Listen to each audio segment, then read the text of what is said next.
አላህ ሱብሓነሁ ወተዓላ ለኛ የመልካም ሥራ ጊዜ አድርጎልናል። ከዛም መካከል በእድሜ ልክ አንድ ጊዜ የሚፈጸም እንደዚሁም በአመት የሚፈጸምና በወራትና በሳምንት የሚፈጸሙ ኸይር ሥራ መስሪያዎች ናቸው። የጁሙዓን ቀን አላህ ሱብሓነሁ ወተዓላ ለሙስሊሞች ዒድ አድርጎ መርጦታል። በዛም መካከል ኸይር ሥራዎችና ብዙ ነገሮች ስላሉት ነብዩ ሰለላሁ ዐለይሂ ወሰለም ፀሐይ ከወጣችበት ቀን በሙሉ የጁሙዓ ቀን የበላይ ነው ሲሉ ተናግረዋል።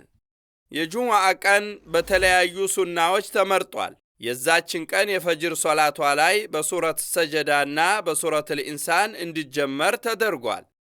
ሙስሊም ለጁሙዓ ሶላት ቀደም ብሎ ይዘጋጃል። ራሱን በመጸዳዳትና በመታጠብ እንደዚሁም ሲዋክን በመጠቀምና ሽቶን በመረጨት በመልካም ልብሱ በመዋብና ወደ መስጂድ ቀደም ብሎ በመሄድ ይዘጋጃል። ኢማሙ ወደ ኹጥባ በሚወጣበት ሰዓት ዝም ብሎ ያደምጣል። አሉባልታ ወሬዎችንም ይተዋል። ከጁሙዓ ሱናዎች መካከል በነብዩ አለይሂ ሰላቱ ወሰላም ላይ ሶላት ሰላምታ ማውረድ እንደዚሁም ሱረቱል ካህፍ መቅራትና ሰዓተል ኢጃባን መጠበቅና ዱዓ ማብዛት ይሆናል። በየጁሙዓው ኢማናችን ይታደሳል። አላህንም እንጠይቃለን መልካም ስራችንን እንዲቀበለን።